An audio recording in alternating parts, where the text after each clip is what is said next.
Die Griquastad moordenaar se parool word goedgekeur en die polisie het 'n vrou as persoon van belang uitgewys in die moord op Warwick Stock, bekend as die mediapersoonlikheid DJ Warras.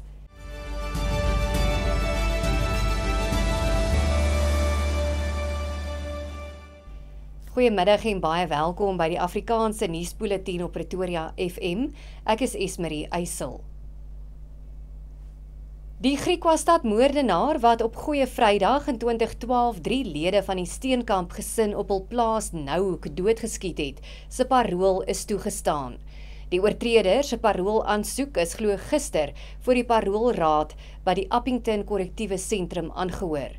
Die man, nou 29 jaar, was 15 toe hy die Griquastad se boer Dion Steenkamp, sy vrou Christel en hul dogter Martella doodgeskiet het.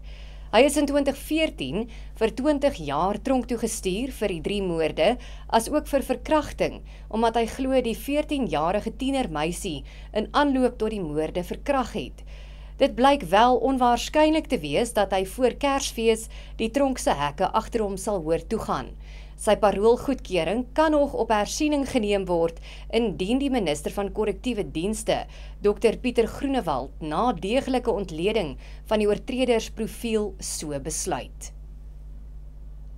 Lede van die parlementêre portefeulje komitee oor korrektiewe dienste is in die sop nadat hulle glo 'n rekening van meer as R31.000 by 'n restaurant in Umhlanga onbetaal gelaat het.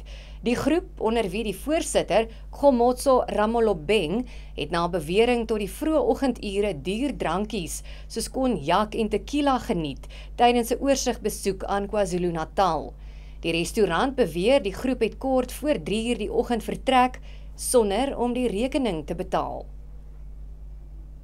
Die polisie het 'n vrou as persoon van belang uitgewys in die moord op Warwick Stock, bekend as die mediapersoonlikheid DJ Warras. Daar word beweer dat die vrou 'n voormalige huurder by die Zambezi House gebou in Johannesburg was. Stock is gekontrakteer om die gebou te audit en te beveilig, maar is Dinsdagoggend buite die gebou doodgeskiet.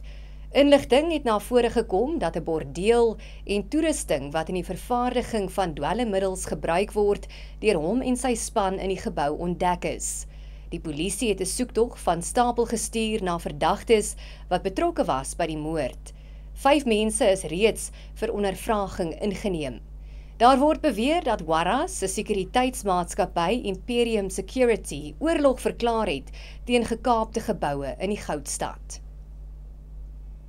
Oor die 2700 mense is sedert die begin van Desember op die land se paaie in hegtenis geneem.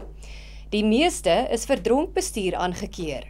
Altesaam 2719 bestuurders is tussen 1 en 13 Desember vasgetrek. Dit is 8,7% meer as in dieselfde tydperk verlede jaar. Die meeste inhegtenisnemings vir dronkbestuur was in die Noord-Kaap, die Oos-Kaap en Noordwes provinsie.